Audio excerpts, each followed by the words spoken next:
Okay. Hasta acá llega. Ah.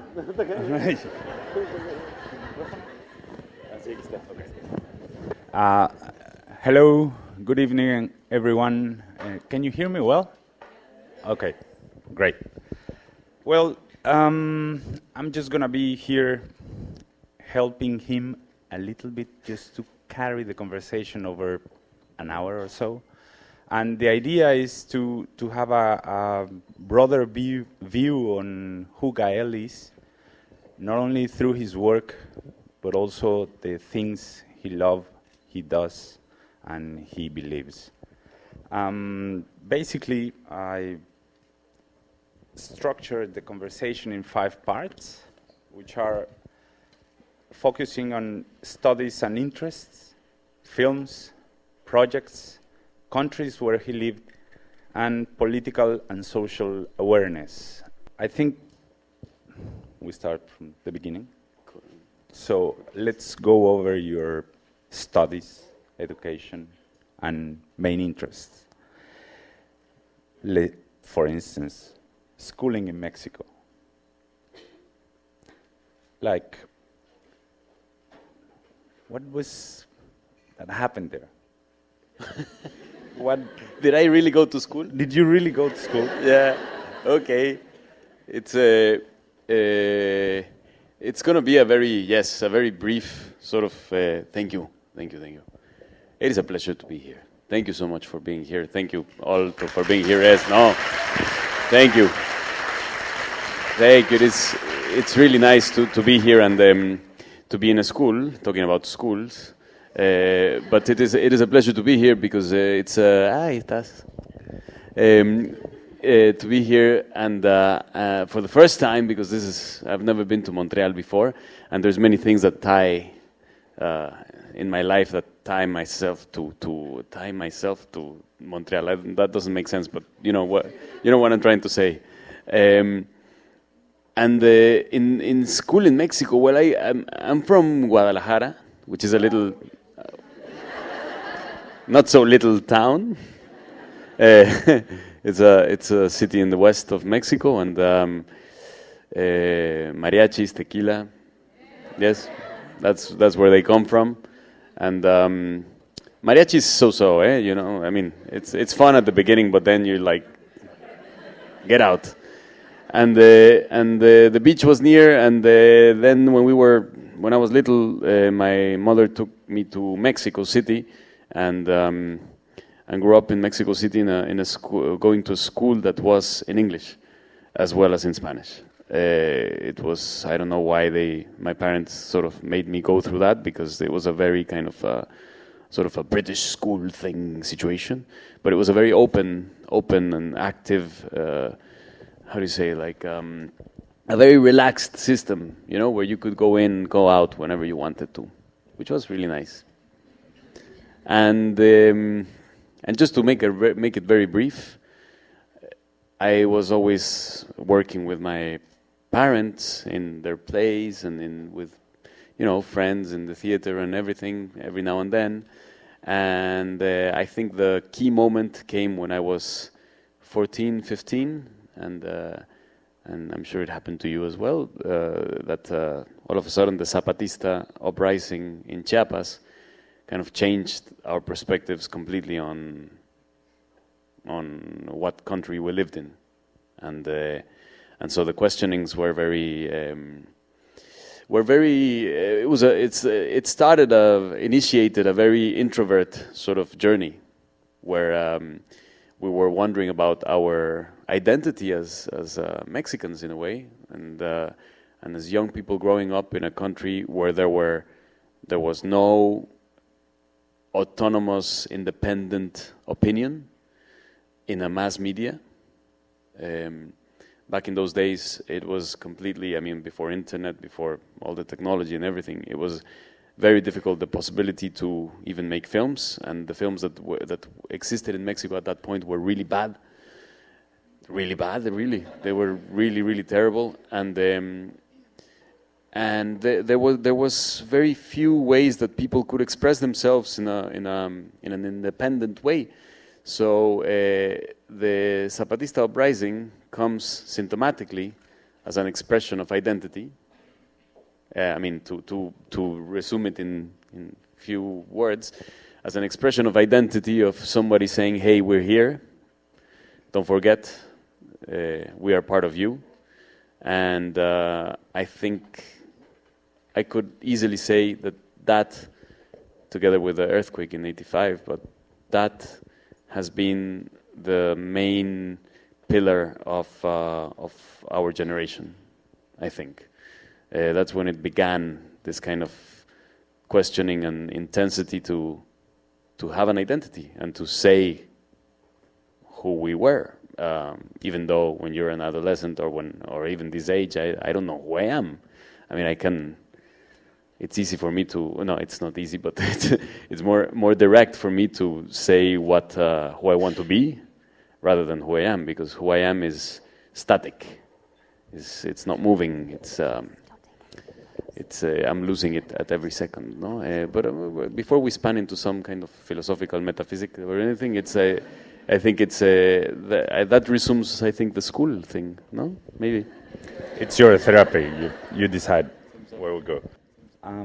Then we jump on the second part of your studies, which is not the last, but an important stop, which is London, where you went to study acting. And maybe that's the moment where you were left alone in the world and start to facing a different world. What happened there? What went on? Well, I went to the UNAM at the beginning, and there was a student strike. Some of the Mexicans here can, yes, can remember, and some of you might want one, or not. But there was a student strike which lasted 1 year and a half, more or less. And as soon as it began, I decided, like, that's it. Like, I'm gonna go to travel a little bit, and I had a little bit of money saved from working in plays and in a little soap opera that I did when I was 12. So I mean, it wasn't that much money because there had been a huge devaluation. One day, the money was worth 3 times less than what it was worth the day before. So it's almost weird that we were used to that, no? I mean, it's not happening that often now, but who knows? It might happen. But I mean, this devaluation was terrible, and I mean the whole economic crisis and everything. So with the little money that was left over, I was able to go to buy a ticket to London, and as soon as I got to London, they got completely skinned of money, no? Like, I ran out of money in 3 weeks. So I started to work in bars and stuff, and like everyone does, I mean, just in restaurants and stuff like that. And I started to get really bored, incredibly bored, and I said, okay, why not acting? Because I had always been doing it in a way, but I had never studied theater. So at that point, I went to the drama schools and saw that there was a proper career, a proper course to study theater, and I went in and I auditioned and they accepted me in this school called Central School of Speech and Drama, and I did there the 3 years. Okay. Many years later, you decide to go back to school. Yeah. Now, you're a student again. You're actually doing a master's in media philosophy in the European Graduate School. Yeah. Which, for those of you who don't know, this master's is with professors with vast experience in art, philosophy, psychology, sociology of communication, anthropology, literary theory, film, and cultural studies. Among the teachers that he has had the experience or the opportunity to learn with are Bracha Ettinger, Slavoj Žižek, and Alain Badiou. Could you Yeah. No, but I think not only expand, but why studying media philosophy at this point of your life? I mean, once you have a strong career, I mean, but apart from that, it would, I think, for me at least, would be a bit important to let me know what can you grasp from each one of those three guys. I mean, because you had many more teachers there, but I think these three represent different stuff in your studies. Or maybe I'm wrong, but... yes, I went back to school because I had to, because I wanted to, I thought I was never going to be an actor. I was going to act as a hobby. A hobby, there should be a better word for that, because hobby sounds like, I wanted to act I wanted to see myself. There was a point where I wanted to study medicine.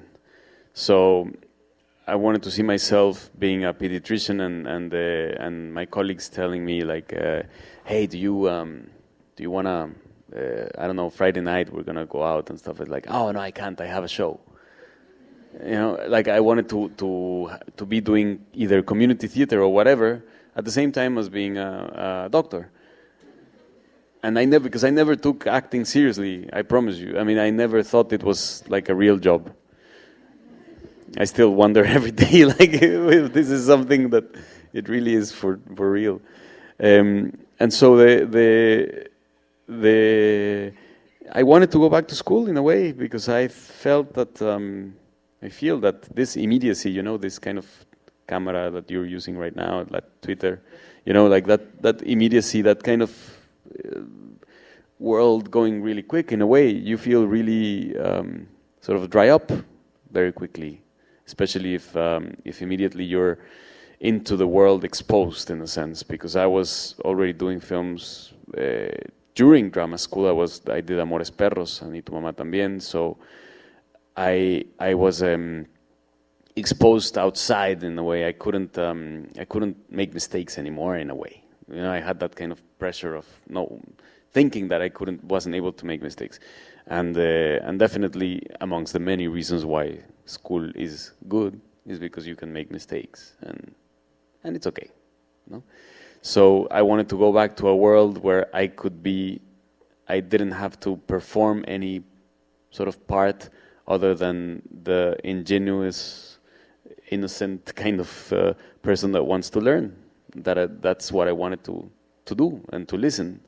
And so I went to this school, and I'm doing my thesis right now. So I'm a bit of a fossil, you know, like I'm, and I might be doing my thesis for 10 years, you know, who knows? But I have to finish it, and also it combined also with parenthood as well. I had me and my wife, we had a son, and at that point idealism just got like, yes, come on, let's go, we have to study, we have to do it now, and I went to do it with Braha Ettinger, with Alan Badiou and Slavoj Zizek. And what do I take from each of them? Well, Braha Ettinger was the first one that I started to have lessons with, and as you know, I mean, Braha Ettinger has some crazy, a few of you might know her, or maybe not. She's a psychoanalyst, also a painter, and what she has this amazing sort of theories that span into something about the matrixial space. It's a bit complicated actually. But she helped me understand the language of psychoanalysis, and therefore in there I could kind of experiment a new language of expression completely. I don't know who's a psychoanalyst here, but whoever studies that, it's like music. It's another language of expression completely, and ultimately, like Zizek says, it's maybe the base of philosophy in a way. And with Zizek, I mean, there is the constant humor and the part that he plays, which is this kind of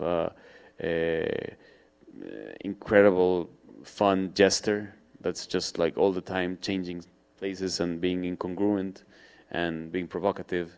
And I'm not an academic. I know academics have a certain opinion about him, but I enjoy a lot his work and his writings and who he is, and and then the with Alain Badiou, as you might know, I mean he's definitely, he models himself on Plato, no, nowadays, and the whole mathematic approach. And what's interesting is he gave us a very interesting approach on what he's writing right now, which is about change and about how change occurs. And he mathematically established a way that change occurs in society. And it's quite interesting to listen to him. I mean, obviously, I understood half of what he said, because it's I got lost in the middle, and he gets, like a good mathematician, he gets frustrated when people don't understand. So when I grow up, I hope that I'm able to understand a little bit of what he does. But it has been an incredible kind of, I mean, I've been privileged to be able to be close to them, but definitely I'm the least one of the people that were there and that were working with them. I'm the one that's just observing, and I'm very happy with having that position, because I'm not able to put any opinion. I'm not a philosopher. I can't. And the last part of studies interest section, I would say, rely on two basic things. One is music. You're a self-taught musician, lover, passionate about it, and also an amateur football player. But they both bring something that we'll discuss later about your work and the way you are.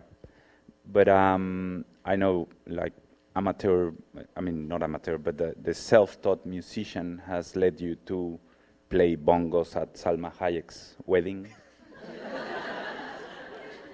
sing with street musicians in a dark hole in Mexico, in a bar, also learn traditional music from Mexico, like son jarocho in fandangos, together with Los Vega and Leonardo Heiblum, which you collaborated for the music for Who's Diane Crystal.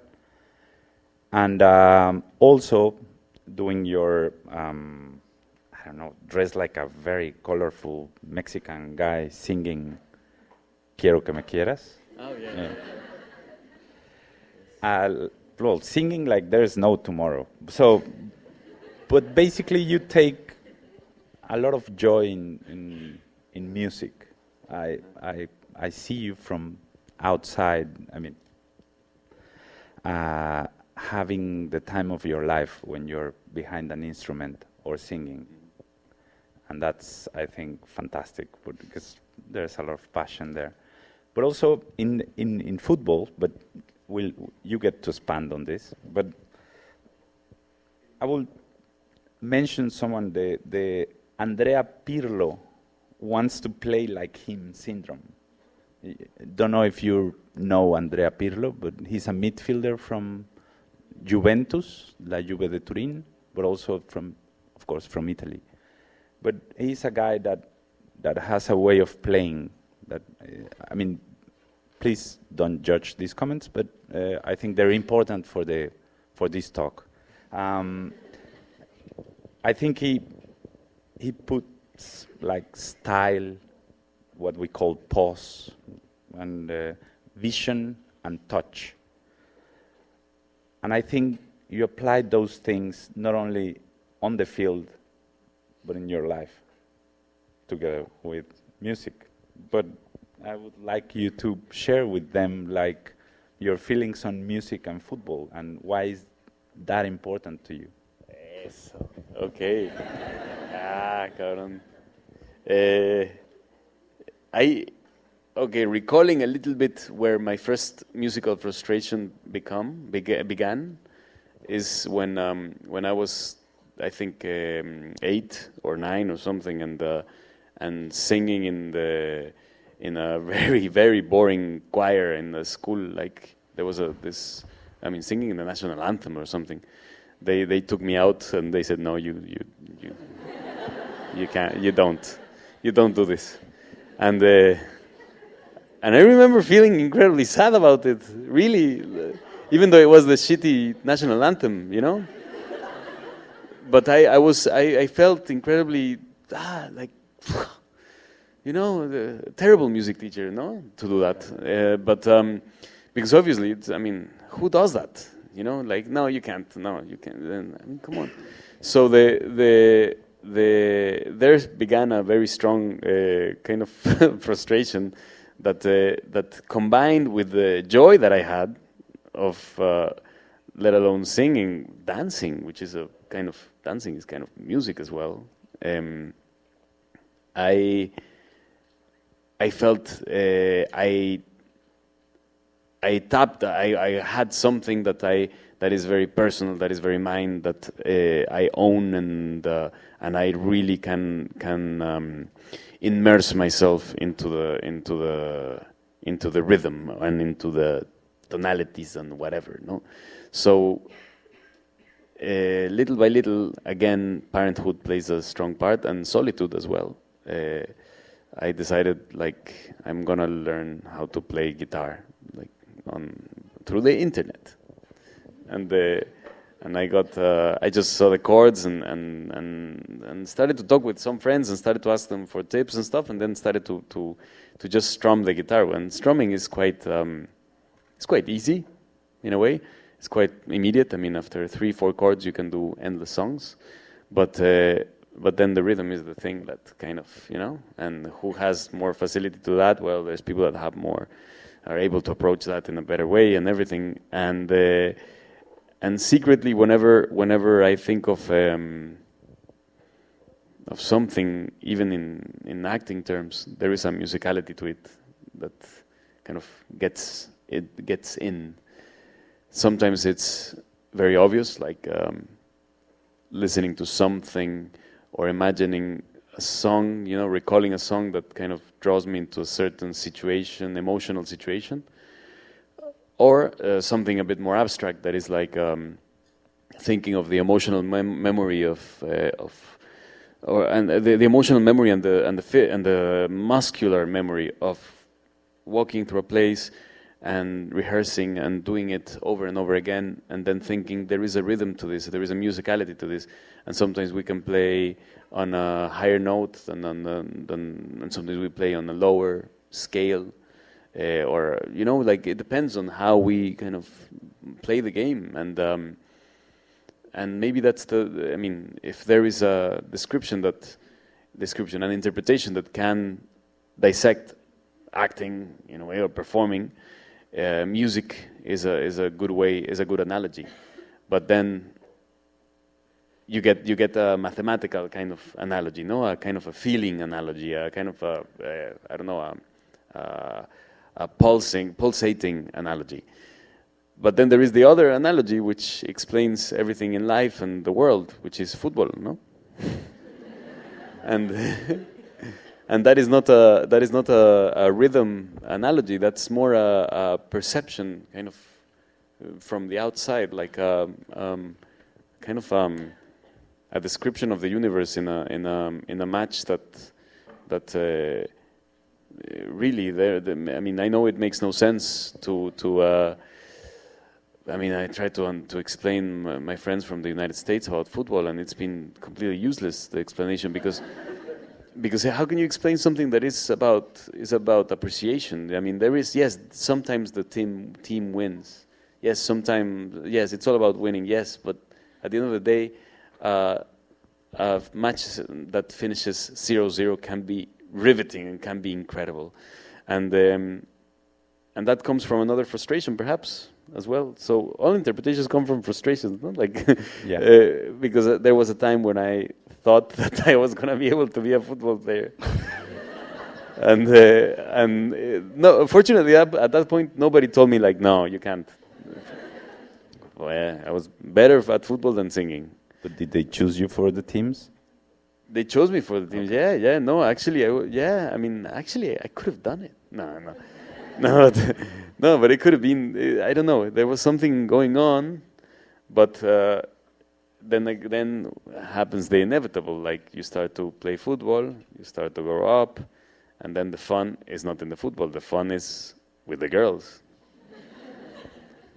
The fun is going out, yes, and and in the acting school. So in doing theater, of course, I mean the pretty girls go to acting classes and dance and stuff. So that's where I wanted to go. I didn't want to go to play football. I mean, how boring can football be compared to that? So so it was like an accepted frustration. Yeah. But both music and football have this similar component, which is collectiveness. Yeah. The music and football you like is about that, and that is related very close to cinema, to making films, which is our next point. The way I see most of your films, the majority of them, they all have one amalgama, I don't know, like the cohesioner element, which is they all have this journey-like feeling. Could be a physical journey, a change, and a change in the character. I mean, going from one place to the other in his beliefs, his life, his story. And I think it's not for free that selection of projects you make. I mean, you're very conscious on selecting certain projects that have common denominators. I mean, you look clearly for certain things. But I divided most of your films into 5 big categories. One would be like the ones that have a strong social content. The other ones are more the character-driven projects. The other one has to do with the essence of joy, of having fun, a bit related to what we were talking with music and football. The other one is exploration. I mean, finding out what you don't know or what you don't know what is going to happen. And the last one is flops, or what you were calling beñes, because in Spanish, in Mexico, we call them churros, which the literal translation is beñe, but they were telling me it was nave in French. So I'm just gonna go through really fast the titles I think fit into the first category, which is the ones with strong social content. That doesn't mean that those films only fit one category, but many of them. And also to understand that in your filmography you have over 30, 35, more than 40 works you've done in your life, more or less. So we're talking here with someone who knows his craft very well. Right? So when we speak about strong social content, I can immediately think of No, from Pablo Larraín, who's Dayani Cristal, which is, by the way, is having tomorrow a screening at 3 o'clock and on Sunday at 11. Am I right? Yeah. So please do come and see it. Also directed by Mark Silver and Gael. Motorcycle Diaries, directed by Walter Sales. The Invisibles, directed by you. You'll get your chance to talk about them. El Ojo en la Nuca, which is a short film made by Rodrigo Pla. Even the Rain by Ciar Boyain. And one project that is still going on because it hasn't been finished, and according to what we were talking, the gods of cinema may get angry about this, but we're just going to mention it on the outside because it's relevant to you, which is Rose Water. Is this film by Jon Stewart. So what's your, I mean, why do you choose these projects? What have brought you to them? I mean, what? Yeah, I mean, picking up on the journey aspect, I think that I mean, to draw a very kind of a Nescafé theory, all journeys. I mean, and this is why migrants, me being a migrant as well, us all being migrants, really, coming from migrant families and everything. It is perhaps the beginning of the initial narrative, and every journey has a narrative consequence, obviously. And I think that the films that happen like a road movie, you know, the genre of road movies. A road movie is the best example of launching a journey forward and saying this is going to have a narrative consequence. It's not going to be about the narrative itself, but its consequence is going to be a narrative. And let me expand on that a little bit more because it's not, I mean, it's not that easy to dissect. These films that have a social kind of, let's say, a social backlash, are films that consciously, I enjoy a lot the fact of being able to play around these issues, to play around to challenge my certainties on a subject, and maybe hopefully interpreting a character that either I know very well or I have no idea about. And what happens there is, for example, a film like The Motorcycle Diaries, doing a film about Che Guevara. Really, what happened there was we were embarked on a journey where we had no idea where it was going to take us. I mean, we were doing, come on, I mean, the story of Ernesto Guevara and Alberto Granado, it's pretty daunting. And we were preparing a lot, and we were doing all the research, and we were reading and listening and watching all the movies that they were watching at that time, reading all the books that they were reading at that time. We were like really, doing the whole process of investigation. And we went to Cuba, we went to the families, we were learning the motorcycle, Argentinian accent, I mean, like many things. And there was a key point to our kind of opening, which was, or rather, the golden key that was opened was given to us through Alberto Granado, who's the friend of Ernesto Guevara. And he told us one day when we were very drunk in Cuba, and we were dancing and stuff, and he was there, watching us, and he was very drunk as well. And we were just there, partying and dancing in his house with his family, and he says, "Hey, come." And I mean, it's hard to do the Argentinian Cuban accent that he had in English. It's very hard to. So I'm not. But he says, "Vení." Like so. And he starts to say, like, Gael, like you and Rodrigo de la Serna, the other actor, you guys shouldn't. The one playing him. He said, you shouldn't try to imitate our voices. You shouldn't try to imitate who we were or who we are. He said, just forget about us. Like, do your journey. this film is about you. I mean, you guys are. I was 23 at that point, and Rodrigo was 29, I think. And so we were the same ages that they were when they did the journey, actually. And he said, just do your journey. You guys know much more about the world already than we knew at that point.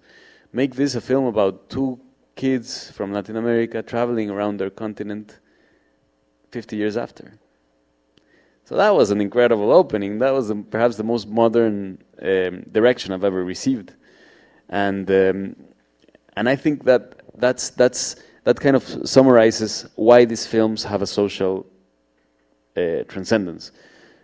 Hopefully a social transcendence or a social backlash kind of thing, because ultimately it isn't or initially it isn't the social aspect that kind of drives me directly to do something, because really there is if it was only about the issues, if it was only about the social problematic, then it would be, I would do a journalistic piece, hopefully, or I would do something that kind of relates directly to what I want to say, or the certainties that I want to do, or the investigation, precisely what I want to do, you know. A film is a fiction, or the exercise of doing a film is having all that and then throwing it up in the air and then portraying this journey, you know, portraying this journey and making it something completely different from what you started with, and making the social aspect be a consequence, be an interesting sort of new way of looking at the subject that before the movie existing, you could see that its dichotomy. You could establish the points of view, and after the film, you feel like, this is a bit more complicated, you know. And that's the job of documentaries, really. I think it is to eliminate the single discourse, to eliminate the opinion that is already constructed, and to build something and to challenge everybody, absolutely everybody, to challenge ourselves into that kind of like a new perspective on something. And who knows what the results might be? I mean, who knows? I mean, it's only time that will tell, no? But I think that's the reason why there is always a kind of a social consequence to these films. Then I would mention the character-driven projects, which is again Motorcycle Diaries, Rosewater, Bad Education, and Amores Perros. So I mean, some of them share things with this backlash or consequence that you mentioned in the social thing, but these other ones also have the ingredient of being character-driven, important characters, very strong, that you've also built themselves in those places, and which also carry this element of the journey, either physical or as a development of their lives. I think Amores Perros is the one that summarizes, could summarize all this feeling of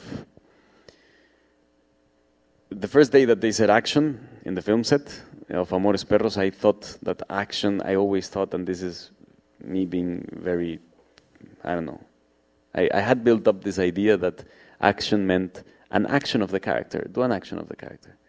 So I would be like, okay, so I'm thinking, no, the character is thinking, and they would be like, no, action, like do the scene, like do the, and it would be like, isn't it? I thought it was acting. I seriously thought it was action for the character doing an action for some reason, and so that's how the first film that I did, that I ended up participating in, came across. I had no idea how films were made, absolutely no idea.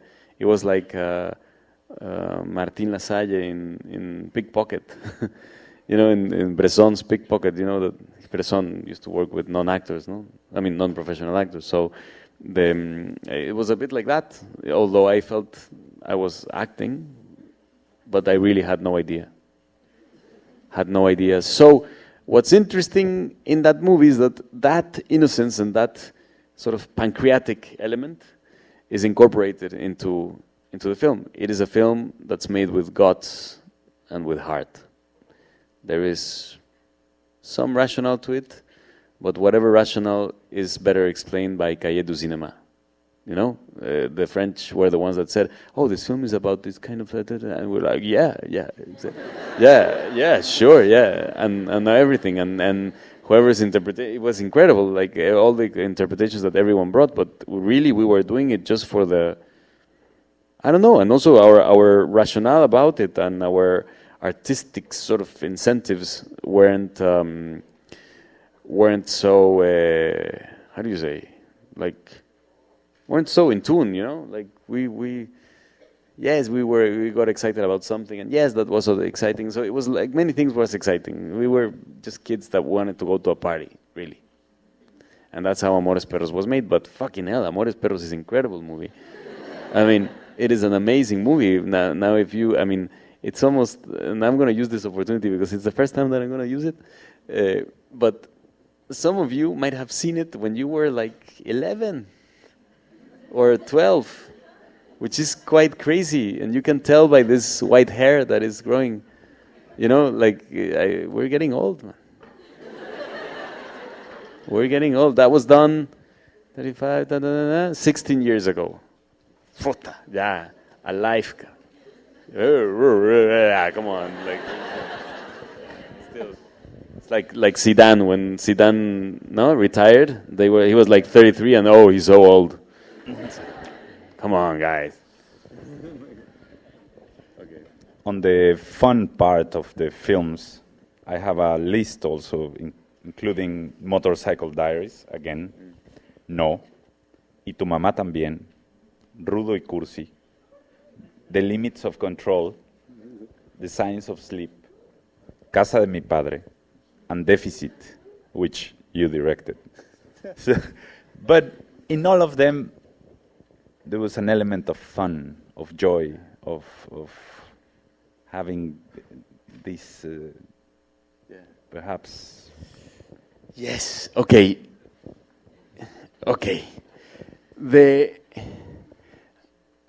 It is. I will always be in a lack of words to explain how much joy I feel acting. It is really.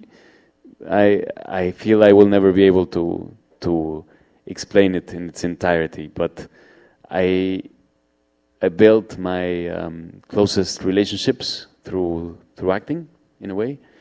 I've been put into situations that no other drug has put me through playing, through interpreting other characters, you know, and working with a lot of people from different parts of the world, and what's interesting is that, and I was mentioning it in the press conference today about Diane Cristal, is that once we start to play, you know, with these migrants in this documentary film, once we start to play, once we start to be actors in the same film, all differences are eliminated. All of a sudden, we become actors of the same film. We become on top of the same train, in a way. We become, I don't know, members of the same vessel, no?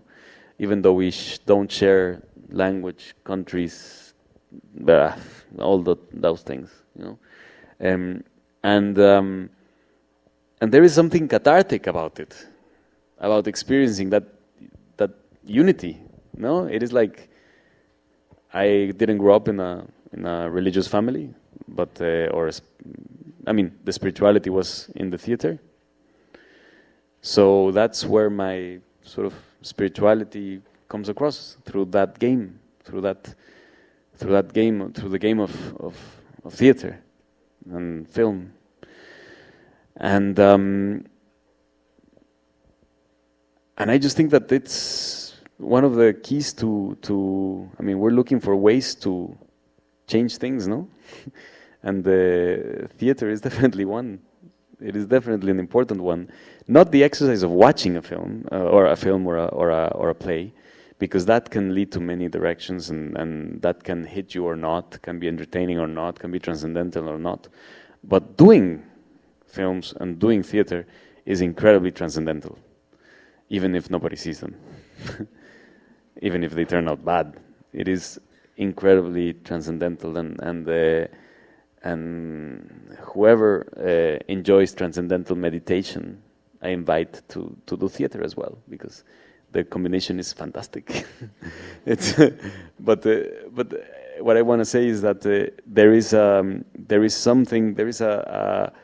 moment of unity that stays forever, and these films capture that instant of fun, of joy.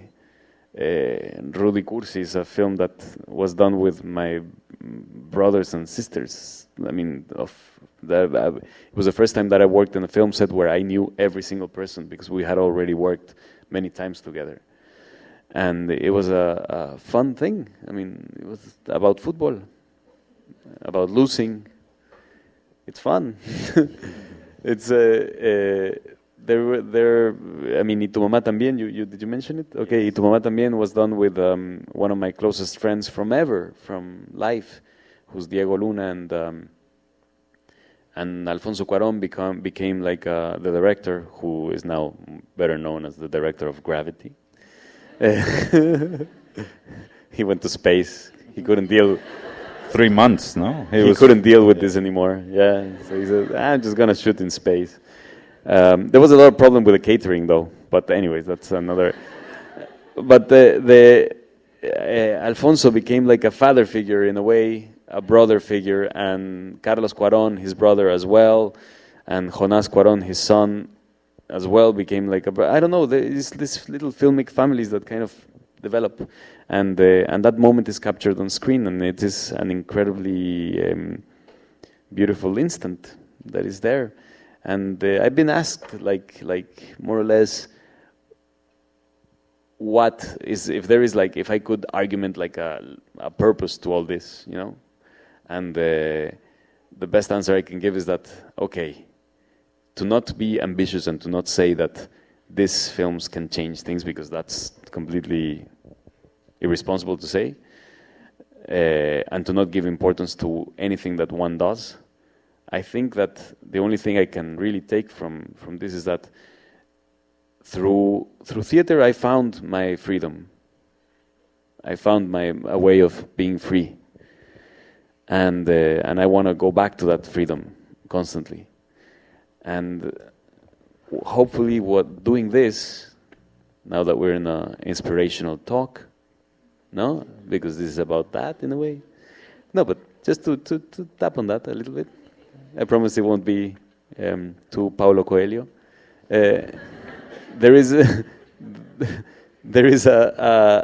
aspect of experiencing that freedom, which I hope that a lot of people capture and say, okay, I'm going to find my freedom the way I can.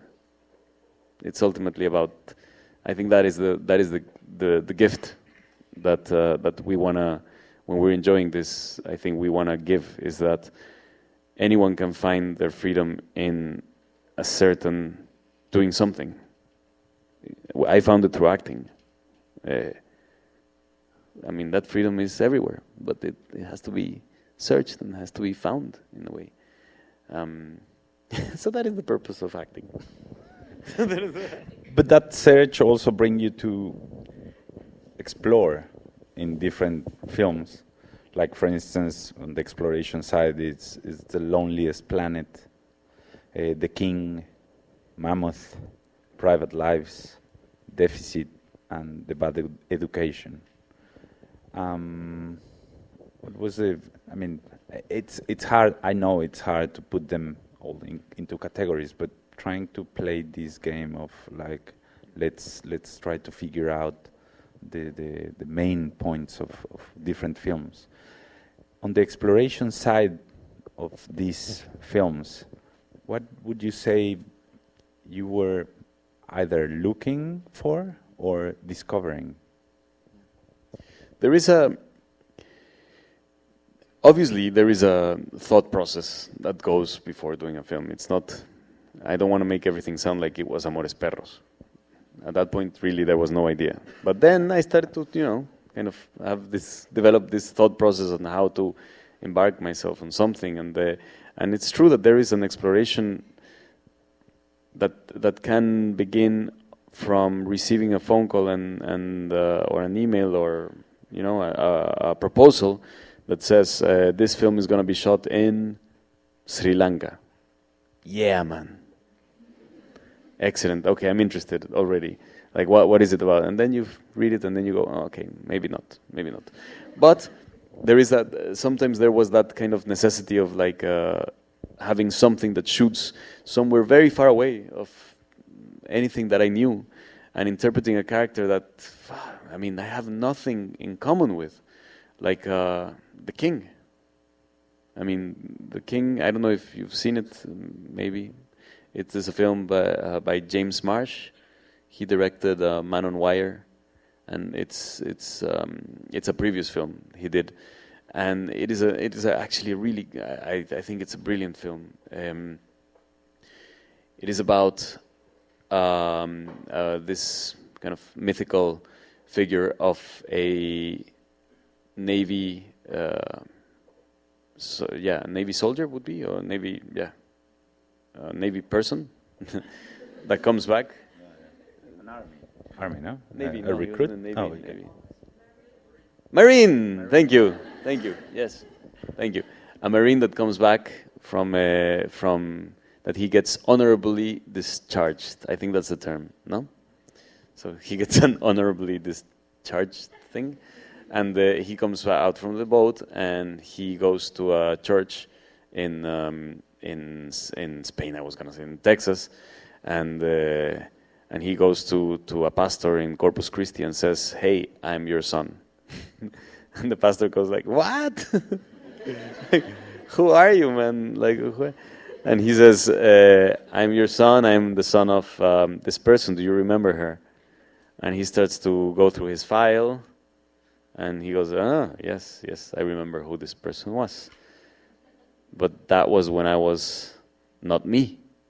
That was when I was someone else. That was that part of my life is when I was not born again. I mean, it is like an incredible phenomenon, the born again thing. And I mean, the capacity of saying like, oh, that wasn't me. No? So he negates that. And there is this son who he had with a prostitute that comes from a Mexican origin in Corpus Christi, no? And so the story kind of just begins there, and it starts to get really interesting, really interesting, and it is a character that I definitely have nothing in common with, because then there's a lot of murders, there's a lot of, and interpreting a character like that, you go, they always, I mean, there is this Stanislavskian approach. Stanislavski, you know who Stanislavski? Okay. There is this Stanislavskian approach of where does the character come from, who is he, where is he going, objective, blah, blah, you know, those kind of things, and understanding thoroughly a character. And the problem is that you can't really understand a character that kills people of his own family. You can't understand. You can have an interpretation, you can have but you can't really understand. Can you identify with a character like that? Well, no. I mean, really, no. Ultimately, no. Even if you wanted to kill your family, but no. I mean, there's something that you know you can't identify with. But what you can do is you can empathize emotionally with a character. What is he going through? And that can be in itself an interpretation of a character, because there is this sociologist who wrote about like how we all perform characters, and we're all always getting judged on how we perform, no? Like, and that can be a way of explaining how we converse and how interact or just perform. Interact, yes. I mean, in society, how we live. I mean, like, we're always performing a character that we want, depending on who we're talking to. Anyways, so that's why, going back to that question of like, instead of doing a whole construction of a character saying, okay, I empathize with this character. I empathize emotionally with this character because what he's going through is really horrendous. It's really horrible. I can't imagine what it can be like. But who does he want to be? who does he want to be in that? If I empathizing, what would I do in a way? So the ball comes again back to you, and you expose yourself when you're acting. So it's nothing to do with like being born again, like, oh, that wasn't me. No, I mean, it's you who's doing it. But at the same time, you can get away with it because it's acting. So I think the exploration, in a way, with all these characters or these films, these stories, have gone through that kind of phase of thinking, this is going to take me through a kind of, a philosophical, maybe, a thought process that is going to be very interesting and very fulfilling. Like this film, No, this Chilean film, which recently came out. Maybe you see it, maybe you don't.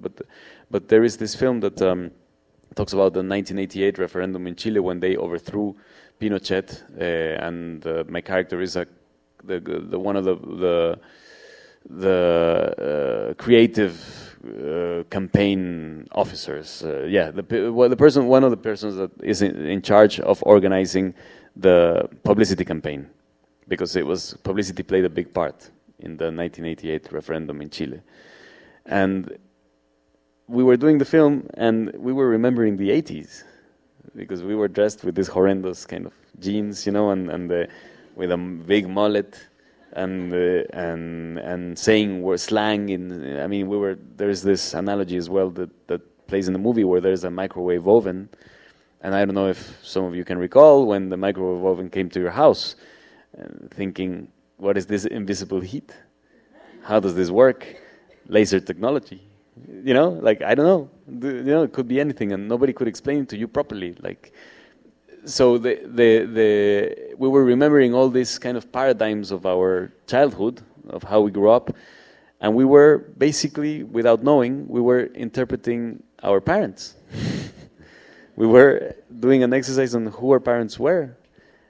And that, for a society, that exercise is incredibly important. I mean, it's very fun because you can really take the piss out of your parents very easily. But at the same time, you can emotionally empathize with who they were at that point and who they are now, in a way. And so all that film, I couldn't stop thinking about my dad and my mother, and especially about all the exiles that I grew up with from Chile.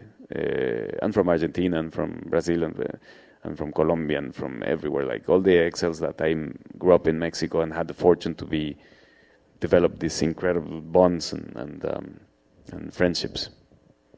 Mm. And the last part, I don't think we're gonna stop on them. What are the flops? The naves, beñes, churros. Yeah, we can mention them. It would be, for me, Letters to Juliet, and a little. But the strange thing is that you all see it. You all saw it, but you didn't see No. You didn't see The King. I mean, and the other one is probably you also saw it. A little bit of Heaven. Heavy stuff, man. But let's drop it there, or you wanna comment or mention something about it? Oh, yeah, okay. I would say we're sort of halfway the mid-time, so we're going to play a little game so to amuse them, because they seem to be a bit bored now. We want you to, I don't know if it's identify, explain yourself, or even define yourself through 5 characters you've played in different films. And why?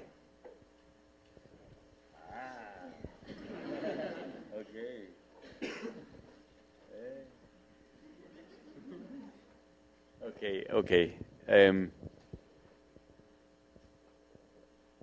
I think it's going to be chronological, maybe. Okay, definitely Octavio from Amores Perros. Yes, that character. I mean, because with that character there was this feeling, going back to the very beginning of what we talked about. It is the first time that I put myself out there thinking, okay, this is my identity. You know, what I thought at the time. And Octavio was kind of doing that in a way. He was breaking the mold and trying to get it on with his brother, sister. And by breaking these molds, he was making an identity for himself. Finally, he was growing up in a way. And Amores Perros was done. I was 19 when that film was done, and I was going through a phase of still adolescence, kind of wanting to react strongly against everything, and of thinking that I knew everything and that I knew it all. And Octavio falls into a car crash, and we've all been, metaphorically or physically, in car crashes. No, we've all been in. I found myself in a situation where I thought, okay, this is where the machine ends. This is where my certainty leaves and disappears, and this is where that's it. Like, I don't know. I was wrong. I made a mistake or whatever. So definitely that is a character that is very fundamental as well, because it was the first time that I started to travel making films at the same time. I mean, it was a character that allowed me to work in different countries. The next country I worked on after doing that film was Argentina.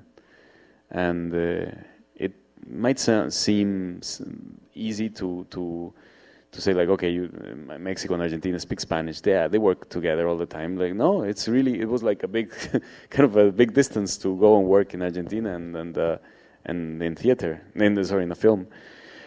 And I think the second character would be Julio Zapata from Y tu mamá también, because that's who I am.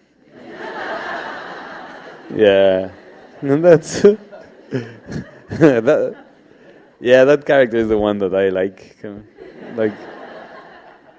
and I miss them in a way. It's funny, but I sometimes play this kind of this game of thinking when I'm in a plane, like thinking. I play this game of thinking where what would Julio Zapata and Tenoch Huerta would be doing. No, not and Tenoch Iturbide was his name. Would be doing right now. Where would they be? Would they be friends? Would they see each other again? Who knows? Maybe there needs to be Y tu mamá también, like yeah, or something. Then another character would be, without saving all proportions, Ernesto Guevara. Saving proportions, eh? Okay. Because it allowed me to feel that my house and my home was bigger, that my world was bigger, that where I could go was, that everywhere I went to, I could make it my own, and that the idealism is a great route, and it's a great pathway to possibilities, and also understanding and almost judging Ernesto Guevara by differentiating ourselves from who he was at that point, by saying he thought at that point that the way out was to do an armed movement, and he was right in his time, and with himself. I mean, like, with his reasoning, it made complete sense. But I do not think that is the way nowadays. And I don't think it's my way. Like, I cannot see it that way. I can't. I don't want to. I'm not. I cannot see myself as a violent person, like, in that sense. So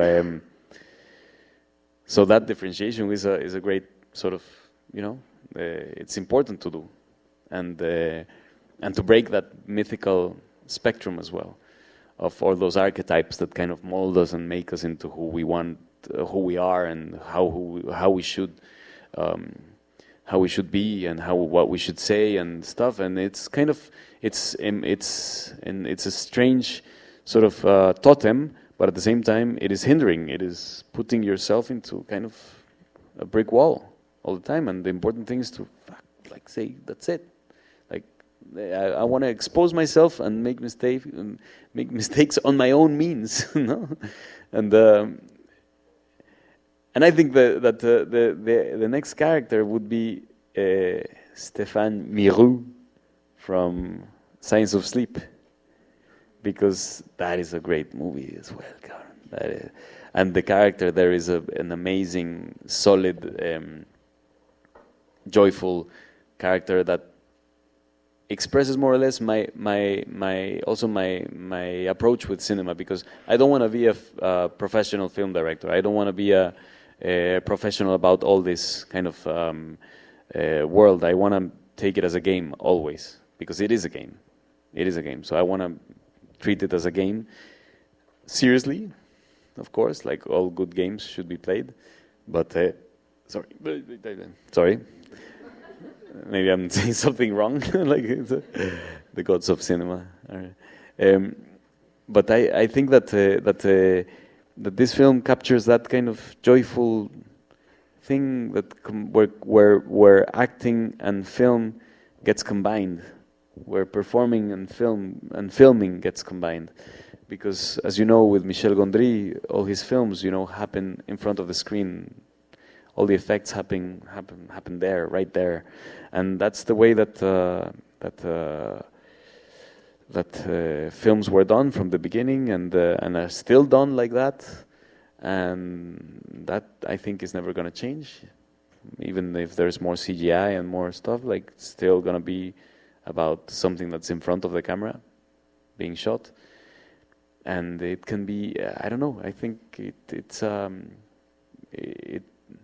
is also, what was interesting about it is that when we talk about dreams, I mean, this film it's called The Science of Sleep, and it's about this crazy theories that Stéphane Mirou sort of invents about what sleep what dreaming means, And what was nice about doing that is through dreams, we also eliminate all kinds of barriers. We can all talk about them, and we can all openly talk about it, and we can be judged on our dreams, and no problem, we don't get such heartfelt about it, because it was a dream, it was unconscious, it was something that was happening. And then the fifth character,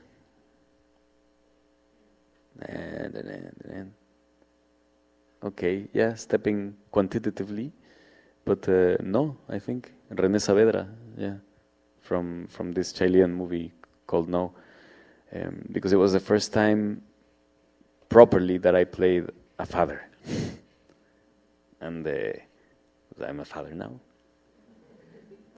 So it was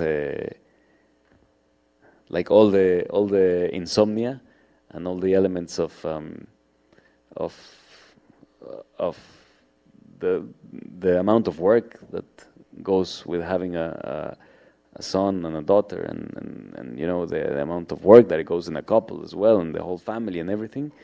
All of a sudden, I was given a character where I could transfer all my frustrations there, like, and all the problems there, and kind of was very therapeutic.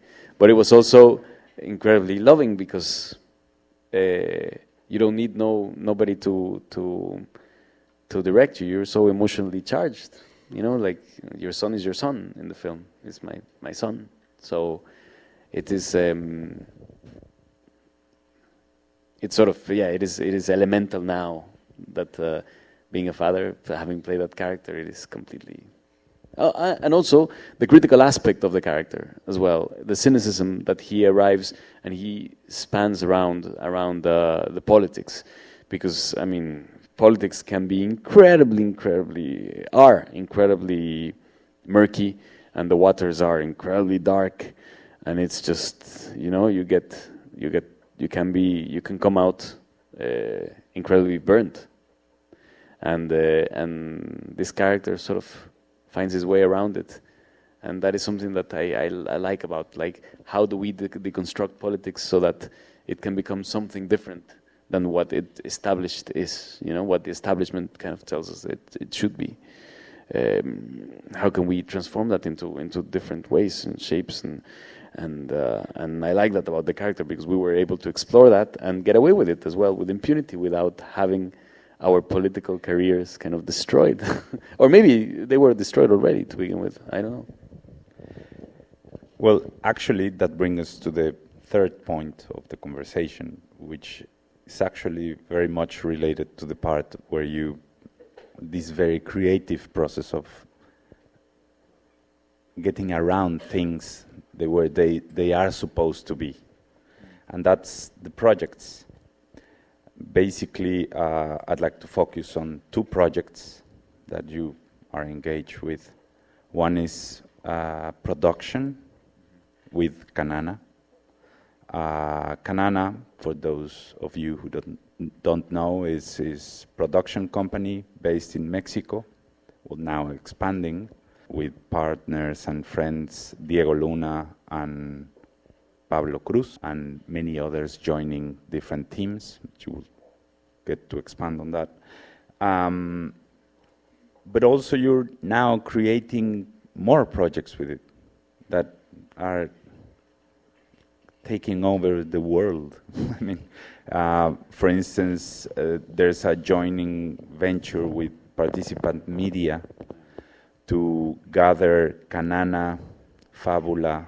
Fábula is the production company from the Larraín brothers from Chile, and Dynamo, a production company from Colombia, in order to try to promote and to strengthen production in Latin America, if I'm right.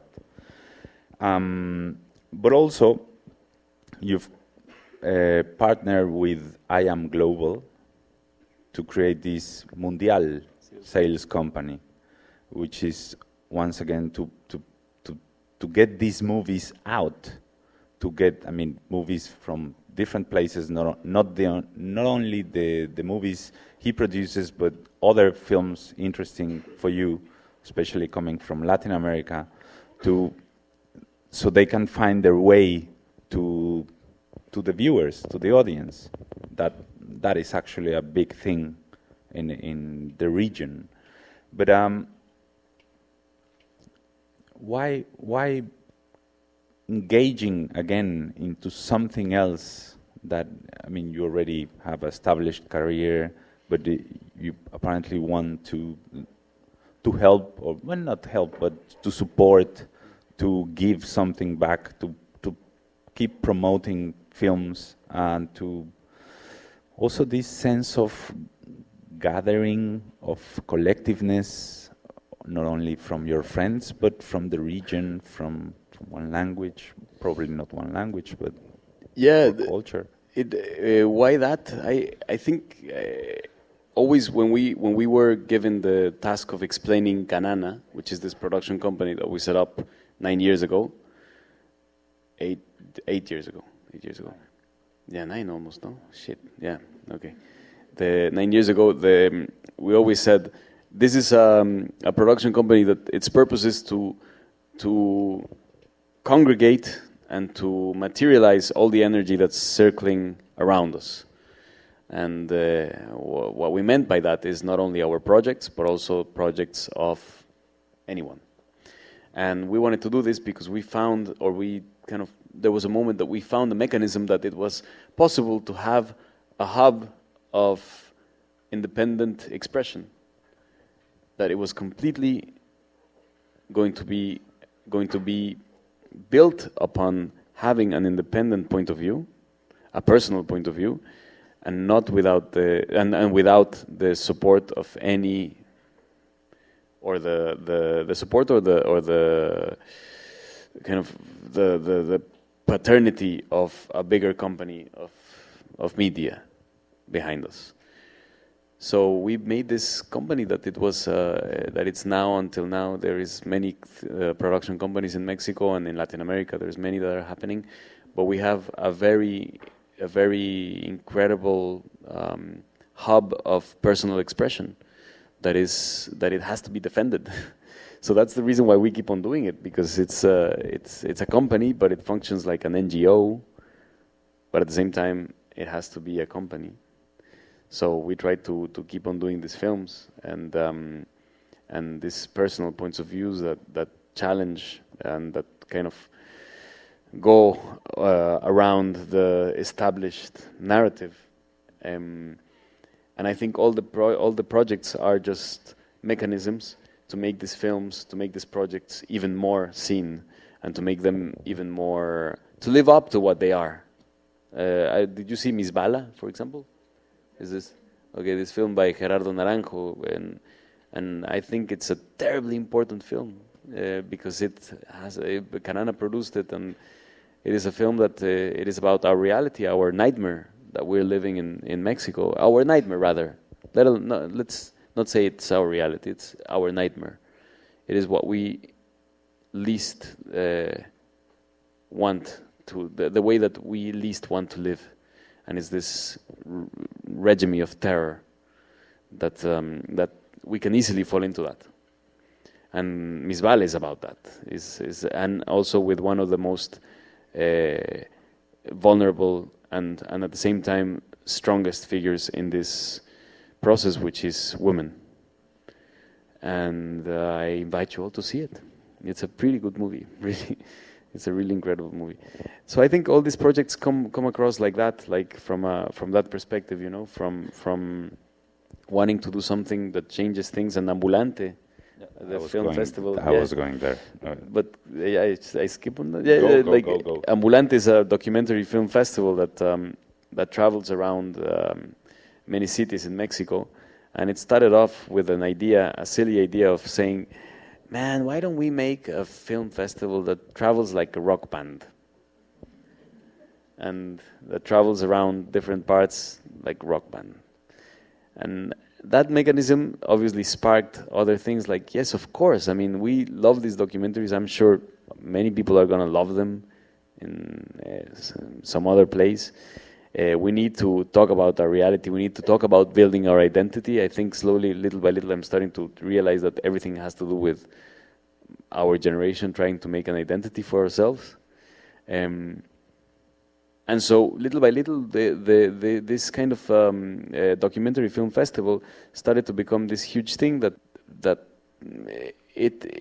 I invite you all to come one day to Mexico and and arrive at the city where Ambulante is playing, because it is one of the most beautiful experiences to see documentaries in open air and to see documentaries in public institutions and in squares, in art centers, and in commercial cinemas as well, where you're getting this kind of huge sense of like, okay, this is this fraternity of being there in the moment, having a collective experience, watching a film that's changing things.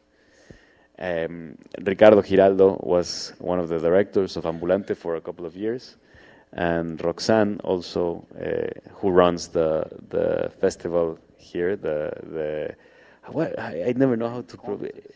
Rencontre Internationale du Documentaire Montréalais.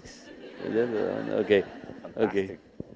And she worked in Ambulante for several years as well. And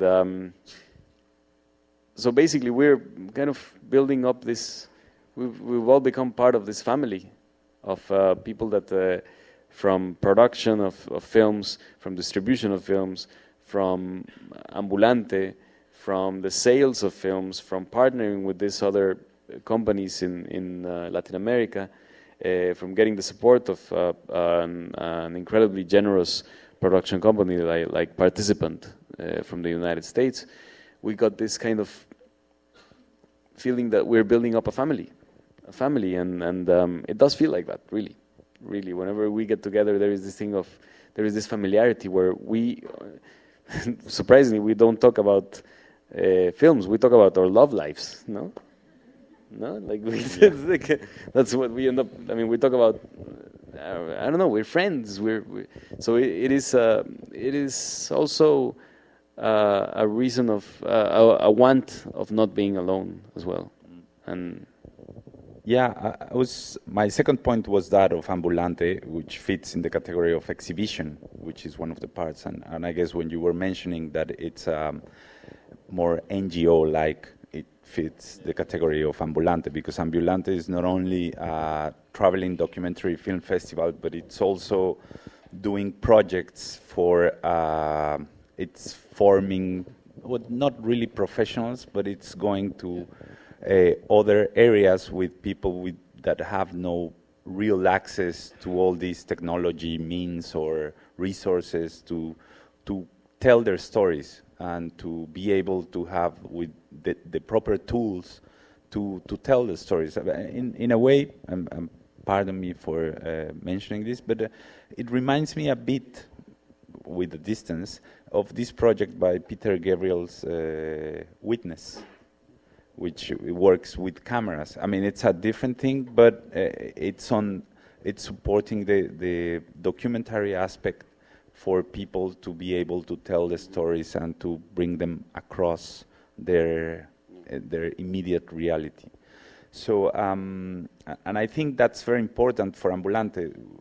So, saying again, is not really only an exhibition platform, but also a place where people can learn, share, and at the same time something, and I can tell you this because I was there, it happens something really magical with the audience, which is because you travel to different cities, you see how people appropriate the festival for their cities. So suddenly the somehow Ambulante doesn't belong anymore to a group of people doing the festival, but to the audience themselves, to every place it goes. So it's a very flexible festival that fits into different categories. Then our fourth point, we can also skip really fast, which is like the countries you lived in, and we already spoke about it. And yeah, there's where we're going. But that's, I mean, all this was to understand where it comes from. Because otherwise you will only go alone, and that was our feeling, that you will go home feeling like, oh, this guy has a shared, like, saying free of speech or things like that. And it's, my intention personally was for you to know what he has in his mind and the things where he builds these ideas from. And in this political and social awareness comes these views on the importance of film, and specifically documentary, as a tool for social and cultural transformation. It's I mean, not only Ambulante Film Festival, other festivals you have, also programming, also producing, but basically we can take from there so we can go to the other aspects of. Well, I mean, we've all seen films that we came out saying, this film changed my life, no? Okay. So, I mean, therefore we can say that films change things. But to give the responsibility that the film has to change something, it is quite irresponsible and also quite damaging, I think, for films in general. Because then there's a film that works for a desired effect. And films really, the good films, don't achieve that desired effect. Rather, they don't recognize, they don't have no desired effect, to be honest. Good films are just these catalysts that are put there, and who knows what the audience is going to take away from that. I mean, did you see The Act of Killing, for example? I mean, it is a great documentary that it's an incredible documentary. I won't spoil it because please go and watch it whenever you can. And the films have had, going back to a little bit on history in Mexico, there was this film called El Crimen del Padre Amaro, for example, which was seen by a lot of people, and that film, basically, it is based on a novel by Essa de Queiroz, a Portuguese writer, from the 19th century, and the story is about a priest that has an affair with a young girl, a very young girl, and for his career and his political sort of stance to be maintained, they decide to do an abortion, obviously a very kind of clandestine abortion, and the girl dies during the abortion, and this was written in the 19th century, and so we did a film about it nowadays, which still exists. And that film was seen by many people, mainly because the church said, "Don't go and see it," because the film itself, you might like it, might not, but it's not that kind of hardcore film. It is not that. I mean, it deals with a touchy subject, but it's not a film that you go, "Whoa, man!" I mean, okay, this is Pasolini's Sodoma and Gomorrah, no? It's not like Salo. I mean, it's not that, no? Definitely, it's actually quite lukewarm in many ways. But the church and organizations this is an interesting story. There's this organization called Pro Vida, who reacted strongly against the film, and pro-life, basically. Reacted strongly against the film, and the main sort of the director of that organization is in jail now for corruption, like huge corruption, like just incredible. Anyways, so this guy was amongst the church as well. They were like the main sort of propellers that this movie was seen all over the place. And what was happening is that the Pope. This was back in the times of the Polish Pope, of Jean Paul, no? He was about to come to Mexico, so the film came 2 months before his arrival, 2 or 3 months before his arrival in Mexico. So the whole thing was like bubbling, no? Like perfect that this film was going to come out at this point, because also all the scandals of pedophilia that have been have been coming out from the Catholic Church, that were all over the world, were in a strong sort of moment, and basically many people went to see this film out of a reaction of saying, "Don't tell me what I shouldn't see," like don't tell me what I shouldn't see. I want to go see it. And by the way, I saw it and I didn't like it, but I went to see it because you told me not to. So this film became the social change happens with an alchemy of some sort. It really is not. It wasn't the desired effect.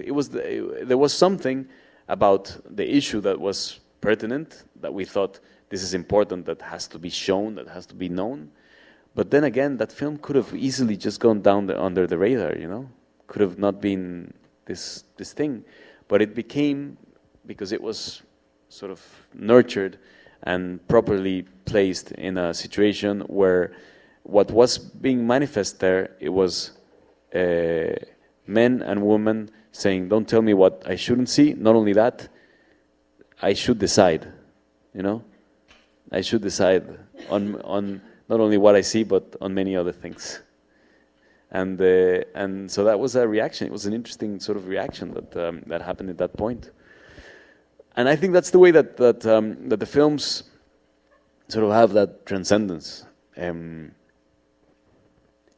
really the films that are made just for a social purpose, just mainly for a social purpose, to change something, to draw attention into something, most of those films don't have that transcendence.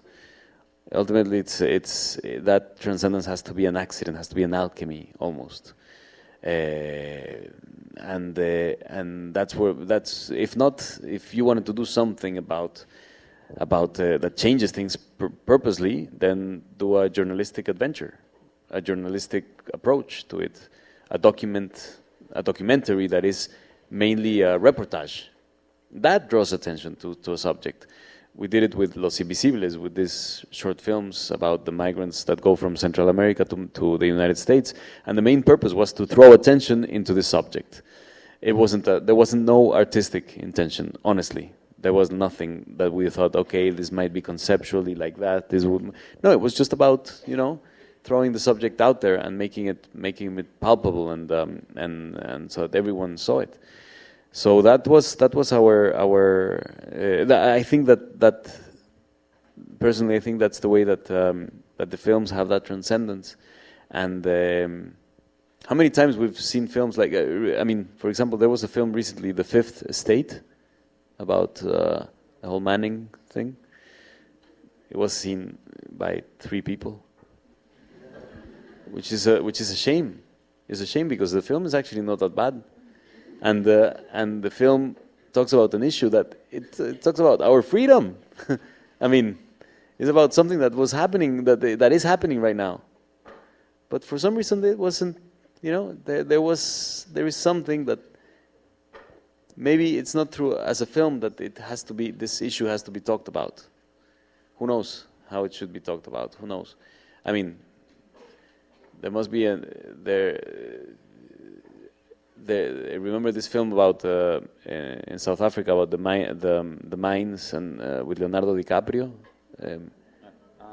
Blood Diamond, yeah, or even the John le Carré novel, The Constant Gardener, no?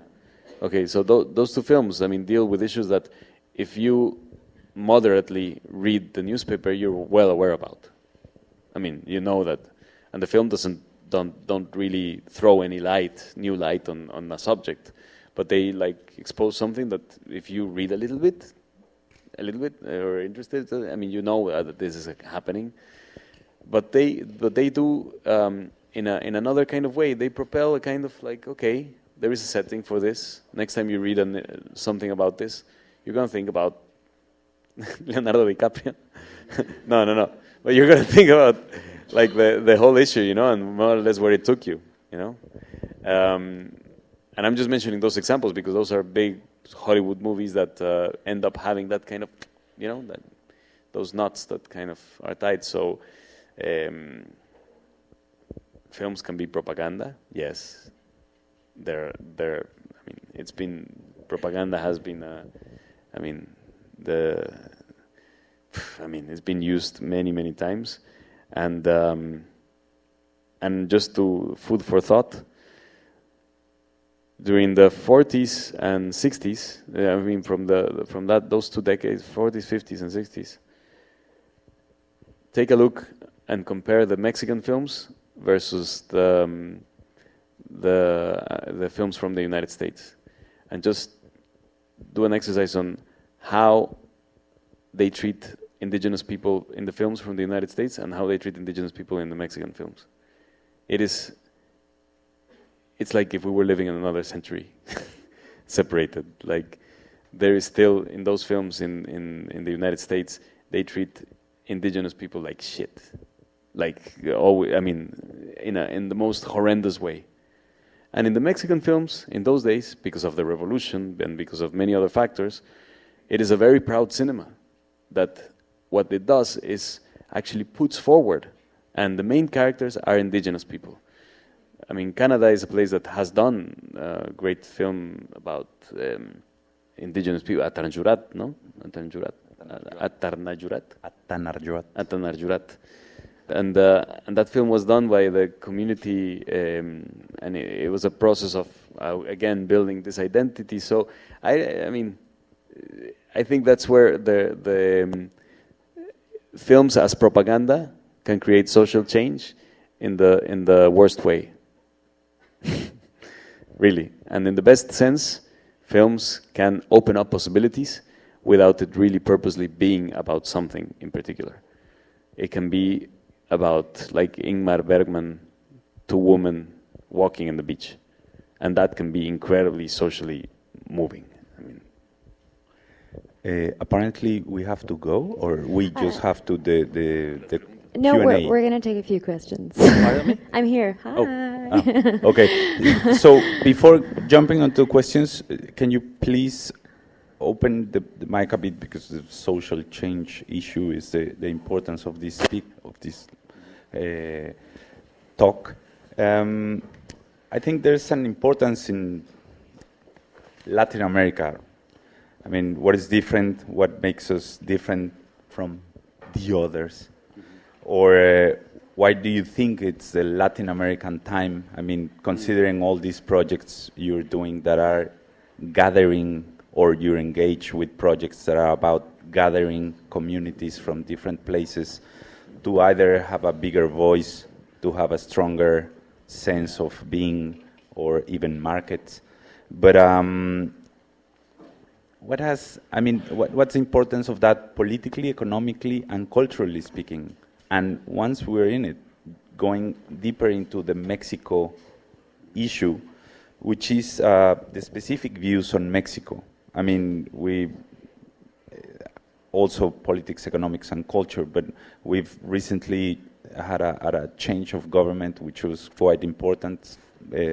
For 12 years, we switched parties at power, and there's a feeling for some, and for some others, that there's a change, but is it really a change? Is it part of the same stuff? What does change mean? What does change means to you?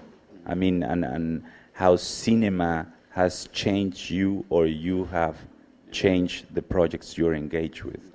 And from there, like... Yeah, to span it up. I mean, it's interesting because from the American continent, Canada and Latin America are the only places where films are done as well with government funds. In the United States, hardly any film is done with government funds, which gives us a great opportunity to make incredibly free cinema. I mean, I must say that in the vast majority of cases, I've never felt a single sense of something that hinders my freedom to do whatever film I want from Mexico. Before, there was a lot of censorship. There was an incredibly strong censorship going on.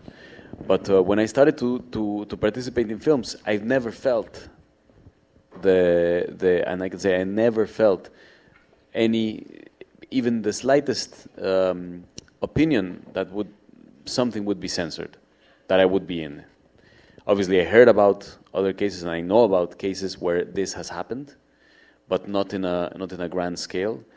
And this is a great fortune, actually, because we can keep on doing films that do not obey the economic market laws. I mean, films that are free, that are for exploration, and that are good.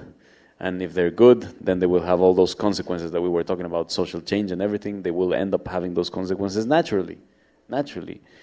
And I think that it is a great opportunity to tap on that and to keep on doing these films that give you this process of government funding these films where there is no real necessity for that money to go back. You know, where these films are done just for the ultimate sake of building up an identity and opening up possibilities for other people. There is a wonderful, one of the best films I've seen in a long time. It's from a fellow actor here from Canada. It's Sarah Polley, that she did Stories We Tell, and that is one of the most impressive film exercises ever done. Really, it is an amazing, beautifully crafted story that was done with complete freedom, from the I don't know what the board is, or I don't know what institute it comes from, the money, but from the... Exactly, that one, yeah. And there's many films like that are financed that same way in Mexico and in Latin America, in other parts of Latin America. So we should defend that, and we should keep on stressing the fact that these films have to be completely free, because this is what is going to make our films much more valuable and much more transcendent for the future. I mean, yes, I think that opens up the discussion. Well, yes, Mr. Gael, how are you? No, well, I just have like a question, of course. What do you think is one of the biggest challenges, and how can we overcome this challenge of creating empathy and expanding empathy through films? Because this comes from personal experience, people saying to me, unless it does not happen to you, people are not going to care. So that was one of the, among many reasons why I decided to go fully into film and into acting and into documentaries.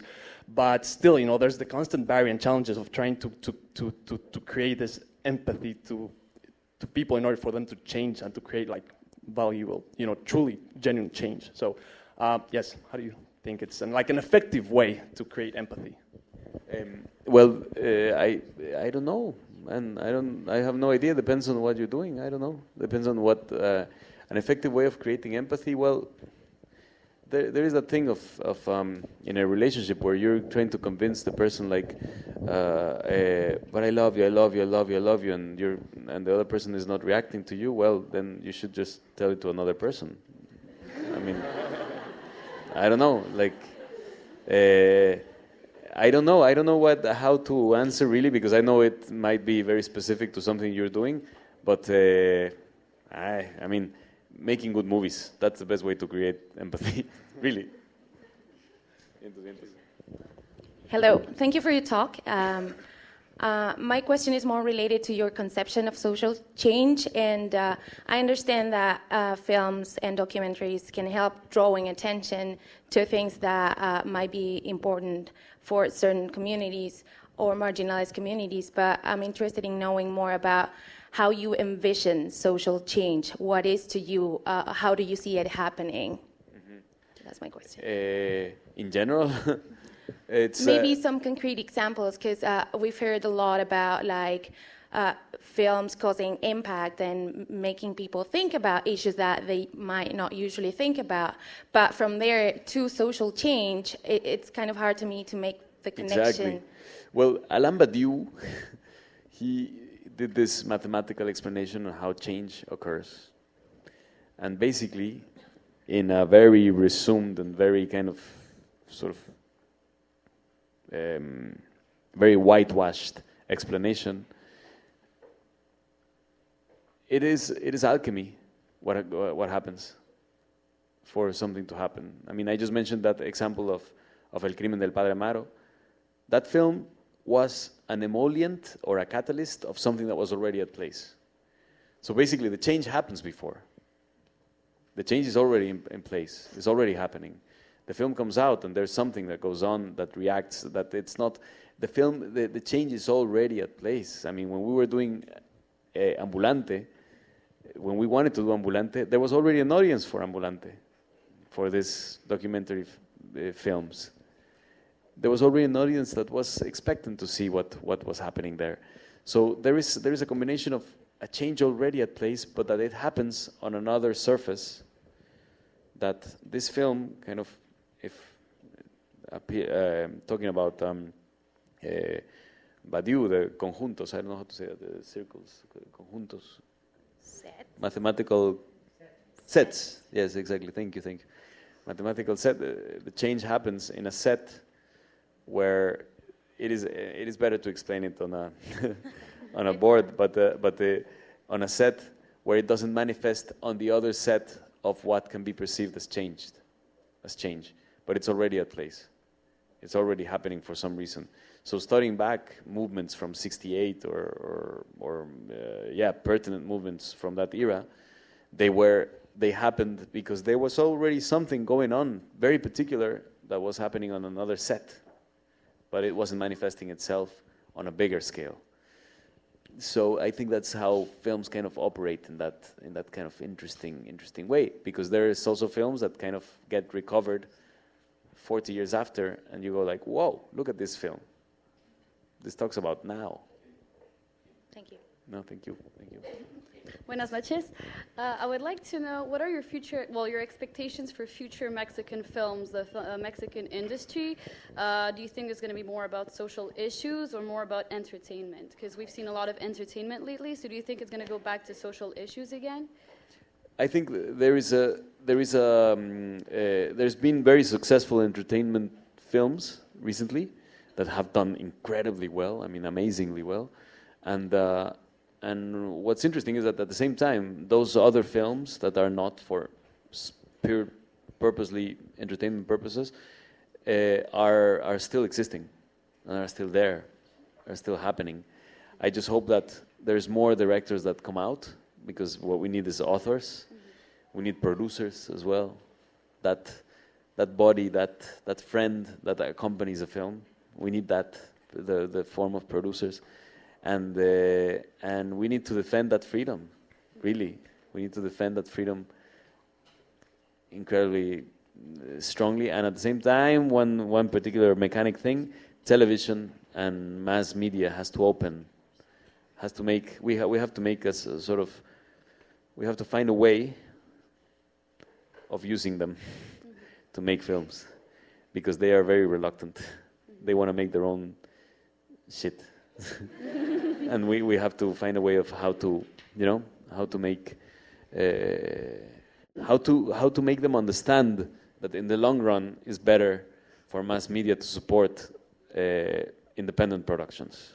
And independent, I just mean like personal productions. It's very important, and I hope that they manage one day. Muchas gracias. A ti.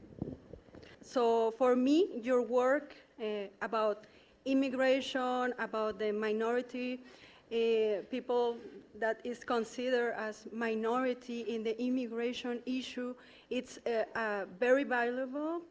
And for instance, for me, in my current life, I can count people, coming in, coming out from countries, and it's a very important issue for me. But for me, it's not only numbers, and there's stories in there. So that's why it's so important, the work in art, to give voice, a human voice to these phenomena that can be for people like me who make research and they became numbers, but behind that number is a person. And I can find in your work that voice. Thank you, thank you very much. There's not only, thank you. Merci, gracias, thank you. There is not only the work of, artistic consequences can help that, but also, journalism really needs to tap on that strongly. Yeah. Yes, sir. Hi. You spoke about trying to empathize with the characters you're playing, the ones that are in difficult situations. The character Maziar Bahari from Rosewater, who went to school here, he was in jail in Iran for 100 days, over 100 days in an Iranian jail, being tortured and so on. What was it like to play that character? Well, it is a coincidence, really, that I was told when I was here that as soon as we arrived, like, Maziar Bahari came to this school. And of course, I've been very much in touch with him recently and with the story, and we did the film, and we haven't finished it yet. So it's still very premature to say anything about it, because I don't know what the outcome is going to be like. But I must say that it was one of the most incredible, sort of filmic adventures I've ever put myself into, and Maziar is an incredible person, and that we could spend hours and hours talking about that. But thank you. Okay, just one more question. So I'd ask everybody else to please gracefully sit down. Thank you. Sorry, guys. Okay, I had two quick questions, Gael. Oh, okay. All right. Sure, never mind. Okay, I have two questions. The first one is, can you sign my DVD? Para un charrolastra, thank you. And the second one is, we have seen in Mexico new movies coming up, like Nosotros los Nobles, entertainment movies that you were talking about, as well as new films, new directors like Olayo Rubio and the film from Molotov. And we start seeing like new directors, Eugenio Derbez and many others coming into place. Now, do you think this new change of the government and this new thing that we haven't seen any censorship, do you think it will continue like that? Do you think like cinema will still be like that in Mexico? I hope so. I sincerely hope so. Who knows, man? All right. Who knows? But it is important. I mean, the only thing we can do is to defend that freedom and to speak about it, like right now. I must. Like I say, I confess, I've never felt any censorship.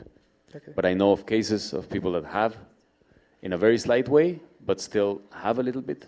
But I think that ultimately the best promotion we can do of our country is to say that we do films in a free way.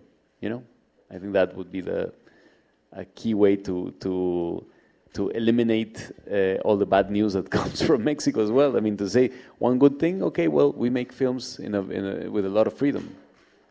That would be fantastic to utilize that and to not feel afraid of thinking, oh, this film talks about this issue, this film. I mean, when we did it to Mamá También, many people in Mexico didn't like it because, oh, you guys talk with such bad words and oh, it's so much sex and the beaches look horrible and it's just looks horrible. It's not the Mexico that we want people to see.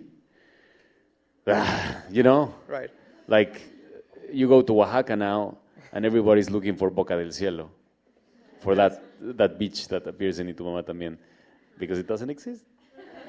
So, and everyone's there trying to look for it, and you see people from Sweden going, oh, it's Boca del Cielo close to it. And you're like, guys, it's a movie. It's a movie, but the film, that beach has a name. It's called Cacaluta, which is not as nice as Boca del Cielo.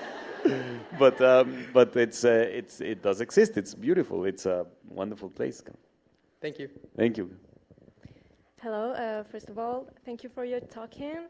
And I have to say that I really loved what you said about finding our own freedom through doing something that we really love to do.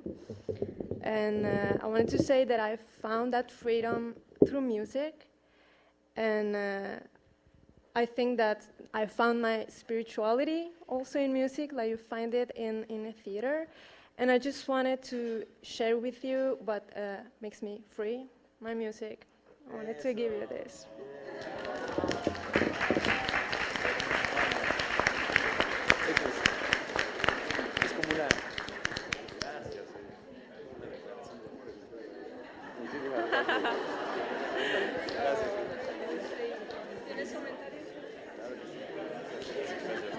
Man, that was yeah.